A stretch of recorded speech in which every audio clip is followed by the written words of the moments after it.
నమస్కారం city news కి స్వాగతం. ఈనాటి ముఖ్యాంశాలు. వరల్డ్ హార్ట్ డే సందర్భంగా వినుకొండలో 2K వాక్ నిర్వహించిన Shri Datta super speciality hospital వైద్యులు. గుండె జబ్బులపై అవగాహన కోసమే వాక్ కార్యక్రమాన్ని తలపెట్టామన్న వైద్యులు గార్లపాటి కృష్ణకాంత్. వినుకొండ లయోలలో ఆంధ్ర జట్టు ఎంపిక కోసం కొనసాగుతున్న ఫుట్బాల్ పోటీలు. 30వ తేదీన సెలక్షన్స్ పూర్తి చేస్తామన్న గేమ్స్ సెక్రటరీ సురేష్.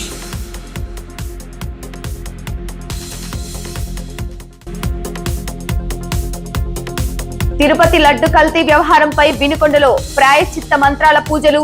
దేవాలయాలపై రాజకీయ పెత్తనాలు తొలగించాలని కలెక్టర్ కు మెమోరాండం ఇవ్వనున్నట్లు విశ్వ హిందూ పరిషత్ జిల్లా అధ్యక్షులు రవికుమార్ వెల్లడి.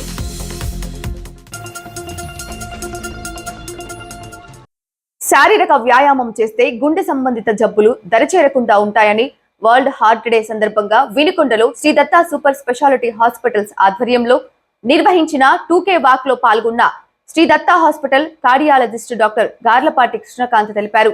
జీవన శైలిలో మార్పులతో పాటుగా ఆహారంలో మార్పులు చేసుకుంటే గుండె జబ్బులు రాకుండా చూసుకోవచ్చునని, సగటు మనిషి ప్రతిరోజు ఎంతో కొంత నడవాలన్నదే తమ ప్రధాన ఉద్దేశమని, అందుకే తమ ఆసుపత్రి ఆధ్వర్యంలో వాకింగ్ కార్యక్రమాన్ని తలపెట్టినట్లు పేర్కొన్నారు. వినుకొండ ప్రభుత్వ జూనియర్ కళాశాల వద్ద నుండి ప్రారంభమైన ఈ వాకింగ్ ర్యాలీ ఏనుగుపాలెం రోడ్డులో ఉన్న శ్రీ దత్త ఆసుపత్రి వరకు సాగింది.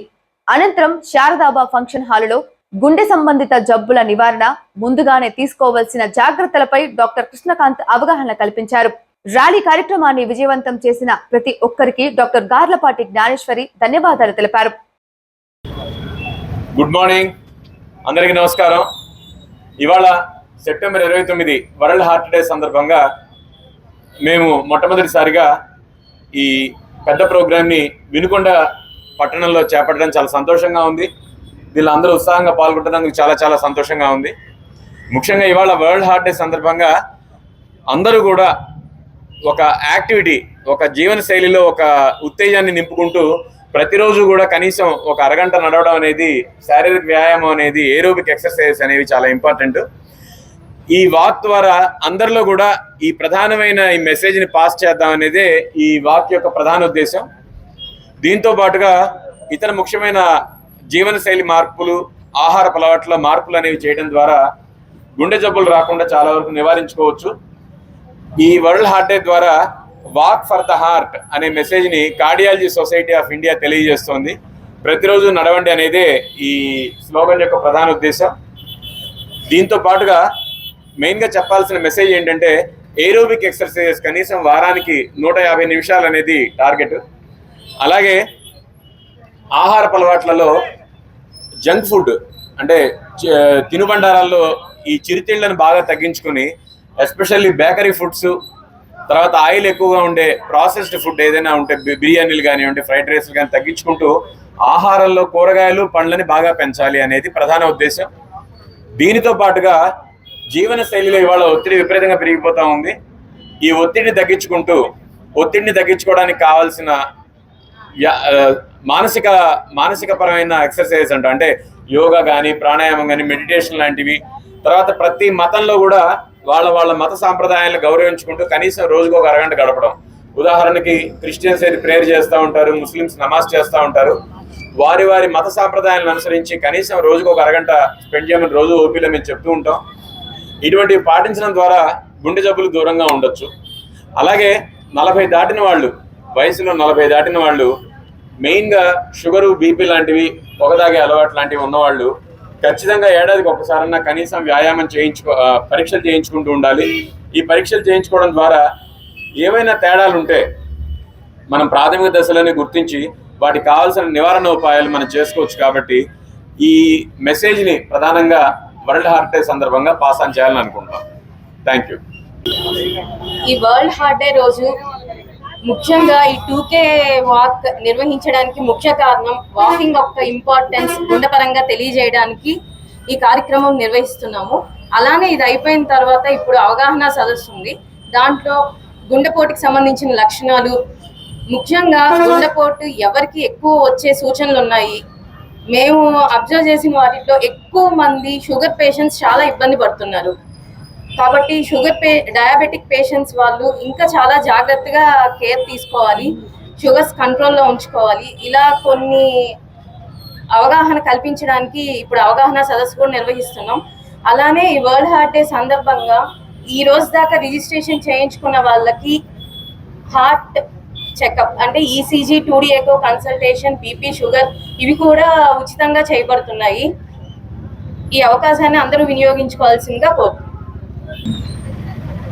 ఇప్పటికే రిజిస్ట్రేషన్స్ 600 మంది చేయించుకున్నారు. వాళ్ళందరికీ అపాయింట్మెంట్ బేసిస్ ద్వారా ఏ రోజు ఎవరు వచ్చి చేయించుకోవాలి అని కూపన్ మీదే డేట్ వేసి ఇచ్చాము. ఇంకా ఈ రోజు రిజిస్ట్రేషన్ ఎవరన్నా ఈ రోజు లాస్ట్ డే, ఈ రోజు ఎవరైనా రిజిస్ట్రేషన్ చేయించుకున్న వాళ్ళకి ఏ రోజు హెల్త్ చెకప్ కి రావాలో కూడా తెలియజేస్తాం. అపాయింట్మెంట్ బేసిస్ గా తెలియజేస్తాం. పితృతర్పణాలు ఆచరించడం వలన అభివృద్ధితో పాటు ఆయురారోగ్య ఐశ్వర్యాలు కలుగుతాయని పురోహిత సామ్రాట్ డాక్టర్ యడవల్లి శ్రీనివాస్ శర్మ తెలిపారు. వినుకొండ గుంటి ఆంజనేయ స్వామి దేవాలయ ప్రాంగణంలో ఉన్న ఆరామ క్షేత్రం నూతన అపరకర్మల భవనంలో మహాలయ పక్ష పర్వాల సందర్భంగా నిర్వహించిన సామూహిక పితృదర్పణ కార్యక్రమం పట్టణ పురోహితులు యడవల్లి శ్రీనివాస్ శర్మ ఆధ్వర్యంలో జరిగాయి. సామూహిక నూతన యజ్ఞ వివేకధారణ పితృదర్పణ కార్యక్రమాలు ఆశీర్వచనం హిందూ బంధువులందరూ శ్రద్ధ భక్తులతో పెద్దలకు శ్రేయోభిలాషులకు చేసిన కార్యక్రమం సనాతన హైందవ సాంప్రదాయ పద్ధతిలో నిర్వహించారు.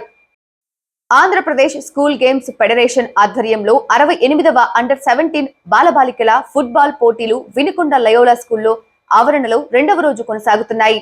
ఎంతో ఉత్సాహంగా గేమ్స్ కొనసాగుతున్నాయని స్కూల్ గేమ్స్ పల్నాడు జిల్లా సెక్రటరీ సురేష్ కుమార్ తెలిపారు. ప్రస్తుతం జరుగుతున్న అంతర్జిల్లాల ఫుట్బాల్ పోటీలలో ప్రతిభ కనబరిచిన వారిని జాతీయ జట్టుకు ఎంపిక చేస్తామని పేర్కొన్నారు. 30వ తేదీన సెలక్షన్స్ పూర్తవుతాయన్నారు. నా పేరు ఎన్ సురేష్ కుమార్, పల్నాడు జిల్లా స్కూల్ గేమ్స్ సెక్రటరీ అండి. 68వ రాష్ట్ర స్థాయి under 17 football boys and girls 29, 28, 29, 30 తేదీల్లో నిర్వహించడం Vinukonda Loyola high school Palnadu జిల్లాలో నిర్వహించడం జరుగుతుంది.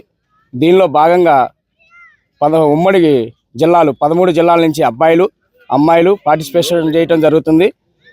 దీనిలో భాగంగా నిన్న ఇనాగ్రేషన్ జరిగింది. ఇనాగ్రేషన్ కార్యక్రమానికి మన వినుకొండ శాసనసభ్యులు శ్రీ జీవి ఆంజనేయులు గారు వచ్చి ప్రారంభం చేసి ఆటల పోటీల్ని చేయటం జరిగింది. అలాగే ఇక్కడ అమ్మాయిలకు కానీ అకామిడేషన్ 13 జిల్లాల నుంచి వచ్చిన అమ్మాయిలకి మంచి అకామిడేషన్ ఏర్పాటు చేయడం జరిగింది. మరియు అబ్బాయిలకు కూడా మంచి అకామిడేషన్ లయోలా స్కూల్లో ఏర్పాటు చేయడం జరిగింది. అలానే గ్రౌండ్కి వాళ్ళకి రావడానికి మరియు అకామిడేషన్కి వెళ్ళడానికి బస్సు సౌకర్యం కూడా కల్పించడం జరిగింది. భోజన సౌకర్యం కూడా ఇక్కడ అద్భుతంగా ఉంది. ఉదయం బ్రేక్ఫాస్ట్, మధ్యాహ్నం లంచ్, రాత్రికి డిన్నర్ కూడా ఏర్పాటు చేయడం జరిగింది. అలాగే ఎటువంటి ఇబ్బంది లేకుండా మనం ప్లేయర్స్కి ఇంజురీస్ కూడా లేకుండా మ్యాచ్లు ఆడించడం జరుగుతుంది. మెడికల్ టీం కూడా డిపార్ట్మెంట్ నుంచి మన ఆంధ్రప్రదేశ్ మెడికల్ డిపార్ట్మెంట్ నుంచి వారు కూడా వచ్చి ఉన్నారు. అందరూ ఇక్కడ పర్యవేక్షణ జరుగుతుందండి. సుమారుగా ఇప్పుడు దాదాపుగా ఇక్కడ 50 మంది పీఈటీలు కానీ పీడీలు కానీ ఈ జిల్లా నుంచి వచ్చి వివిధ ఫుట్బాల్ క్రీడల్లో పాల్గొని వాళ్ళకి సహకారాన్ని అందిస్తున్నారు. దీనిలో ఎలిజిబిలిటీ ఫామ్ చెకింగ్ కానీ అలాగే వచ్చేసి వాళ్ళకి అకామిడేషన్స్ కానీ వాళ్ళ భోజనాల ఏర్పాట్లు కానీ ఈ పీఈటీలు పల్నాడు జిల్లాలో వచ్చి ఇందులో 13 జిల్లాల నుంచి వచ్చిన అబ్బాయిలు అమ్మాయిల్లో మొత్తం నేషనల్స్కి 20 మందిని తీయటం జరుగుతుందండి. ఈ తీసిన టీములు వచ్చేసి త్వరలో జరగబోయే 68వ school game federation of India ఆధ్వర్యంలో జరగబోయే నేషనల్స్ జమ్మూ కాశ్మీర్ శ్రీనగర్లో జరగబోయే జాతీయ స్థాయి క్రీడల్లో పాల్గొనడం జరుగుతుంది. అటు 20 మంది ఇటు 20 మంది తీస్తామండి. గర్ల్స్ నుంచి 20 మంది, బాయ్స్ నుంచి 20 మంది తీసి వీళ్ళ సెలక్షన్స్ సెలక్షన్స్ నిర్వహించి ఒక టీంని తీసి దీన్ని మళ్ళీ జమ్మూ కాశ్మీర్ శ్రీనగర్ పంపించడం జరుగుతుంది. సెలక్షన్స్ వచ్చేసి 30వ తారీఖు జరుగుతాయండి. ఆల్రెడీ మనం ఇప్పుడు టోర్నమెంట్లో కమిటీలు ఒక బాయ్స్ కమిటీ 3 వేసాము, గర్ల్స్ కమిటీని 3 వేసాము సెలక్షన్ కమిటీగా. ఆ సెలక్షన్ కమిటీ వాళ్ళ పని వాళ్ళు చేసుకుంటూ మ్యాచ్లు ఎక్కడ జరుగుతున్నా వాళ్ళు అబ్జర్వ్ చేస్తూ బెస్ట్ ప్లేయర్స్ ఎవరైతే ఉన్నారో మంచి నైపుణ్యం ప్రదర్శించే వాళ్ళందరినీ రాసుకోవడం జరుగుతుంది. ప్రాబుల్స్ లిస్ట్కి ఒక 40 మందిని ప్రాబుల్స్ లిస్ట్ తీస్తారు. ఆ 40 మందిని మళ్ళీ 30వ తారీఖు మధ్యాహ్నం పిలిచి వాళ్ళలో ప్రాబుల్స్ మ్యాచ్లు పెట్టేసి ఆ మ్యాచ్లో మళ్ళీ ఒక 20 మందిని మనం సెలక్షన్ చేయడం జరుగుతుంది. ఆంధ్రప్రదేశ్ టీంకి 28, 29, 30 3 తారీఖుల్లో ఈ టోర్నమెంట్ జరుగుతుంది.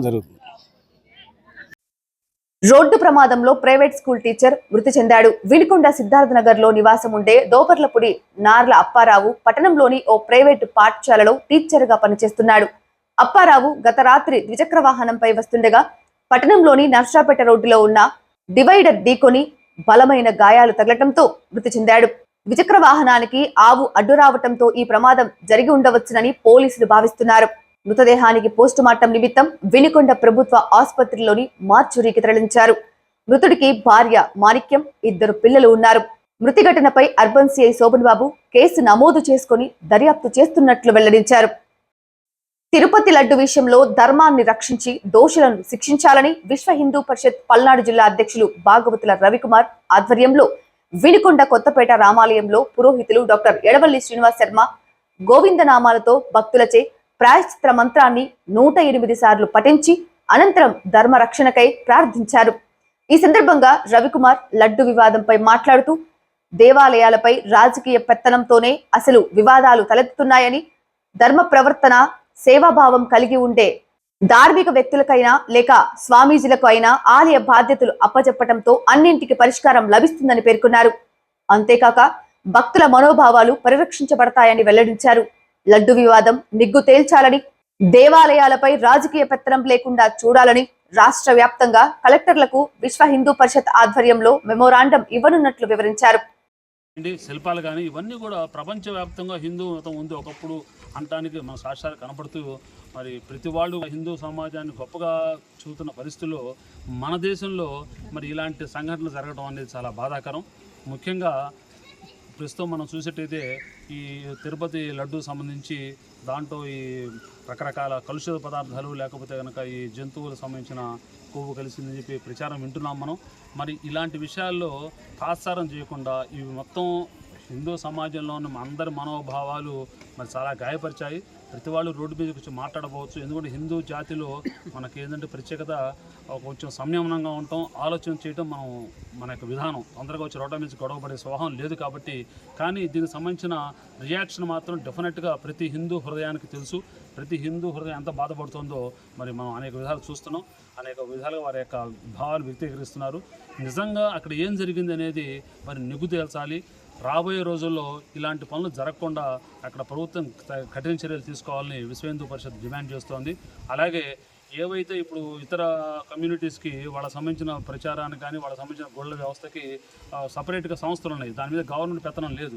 కానీ ఇక్కడ మనం చూస్తే హిందూ దేవాలయాల మీద ఈ ఎండోమెంట్ అని చెప్పి తీసుకొచ్చి దీని మీద రకరకాలుగా ఈ ప్రభుత్వం యొక్క రాజకీయ ప్రాబల్యం కోసం వాళ్ళ యొక్క అక్కడ ఎవరైతే సరిగా లేరో వాళ్ళ పునరావాసం కోసం ఈ యొక్క అధ్యక్ష పదవులు, చైర్మన్ పదవులు ఇచ్చుకోవటం ఇది ఒక ఫ్యాషన్గా మారింది వారి యొక్క రాజకీయ జీవితం కోసం. అలా కాకుండా ఒక ధార్మికమైన వ్యవస్థ కలిగిన, ధార్మిక మనస్తత్వం కలిగిన మరి స్వామీజీలు కానీ అనేక మంది ఉన్నతులు ఉన్నారు.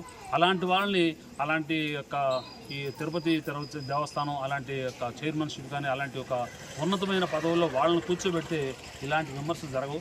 మనకు తెలిసి ఇవాళ ఆ పదవులన్నీ కూడా వేరే వాళ్ళ కమ్యూనిటీకి కట్టబెట్టి జనాల్లో అంతకుముందే కొంత అనుమానాలు ఉండి వాళ్ళు చేసే పనుల వల్ల కూడా అనుమానం కలిగి అక్కడ ఇతర కులస్తులు కానీ ఇతర మతస్థులను కూడా తీసుకొచ్చి అక్కడ కులాల్లో మరి ఉద్యోగస్తులు ఇవన్నీ కూడా ఒక అనుమానాస్పద వాతావరణం క్రియేట్ చేసి దానికి తోడు ఇప్పుడు ఈ లడ్డూలో కూడా ఈ కలుషిత పదార్థాలు యొక్క జంతు వ్యర్థాలు కలిసాయనే విషయం.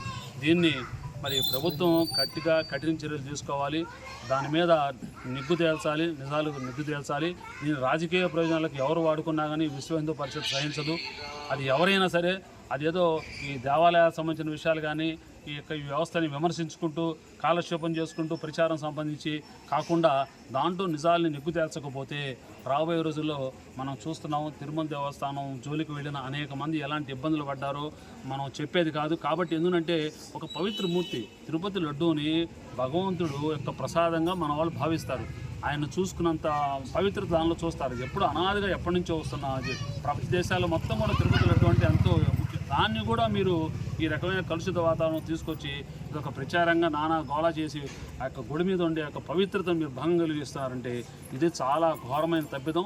దీనికి సంబంధించిన ఎవరైతే తప్పులు చేశారో వీళ్ళందరూ కూడా డెఫినెట్గా మరి భగవంతుడి దృష్టిలో తప్పులు చేసినట్టు వాళ్ళకి సరైన శిక్ష కూడా డెఫినెట్గా పడేస్తారు. కాబట్టి రాబోయే రోజుల్లో తిరుమల దేవస్థానం యొక్క పవిత్రతని దాని యొక్క ఔన్నత్యాన్ని మరి గొప్పగా భావించేట్టుగా అలాంటి యొక్క కమిటీని కూడా అక్కడ వేసి మరి మన యొక్క భావాల్ని, మన యొక్క మనోభావాల్ని గౌరవించాలని అందరినీ కూడా ఈ రకంగా విజ్ఞప్తి చేస్తున్నాం. లేకపోతే ఇది ప్రజాస్వామ్య దేశంలో అది మీకు చివరికి మీ రాజకీయ భవిష్యత్తు కూడా ప్రమాదకరమని చెప్పి ఆ యొక్క రాజకీయ పార్టీలను ఒకసారి హెచ్చరిస్తూ మరి జిందాబాద్ జిందాబాద్. ధర్మో రక్షతి రక్షితః. జై శ్రీరామ్. ఈరోజు ప్రపంచం మొత్తం కూడా ఒకే వార్త మీద అందరూ కూడా చూస్తూ ఉన్నారు.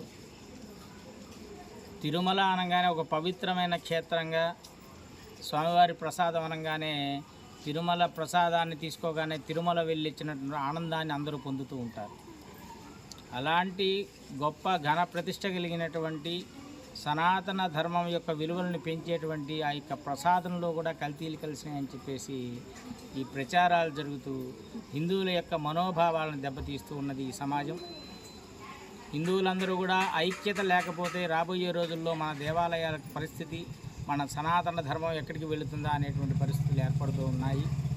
కాబట్టి అందరూ కూడా జాగృతం కావాలని తెలియజేస్తూ, అలాగే ప్రభుత్వాలు కూడా ఈ దేవాలయాల యొక్క వ్యవస్థలో ధార్మికమైనటువంటి ఆలోచన కలిగినటువంటి అలాంటి వ్యక్తులను మాత్రమే అందులో నియమించినట్లయితే అధికారులు కావచ్చు, పరిపాలకులు కావచ్చు, వాళ్ళు ధార్మికమైనటువంటి ఆలోచన కలిగినటువంటి వాళ్ళు, సనాతన ధర్మం గురించి బాగా తెలిసినటువంటి వ్యక్తుల్ని మాత్రమే అక్కడ నియమించినట్లయితే ఇలాంటి పొరపాట్లు మరొక్క మారు జరగవని తెలియజేస్తూ ఉన్నాం సమాజానికి.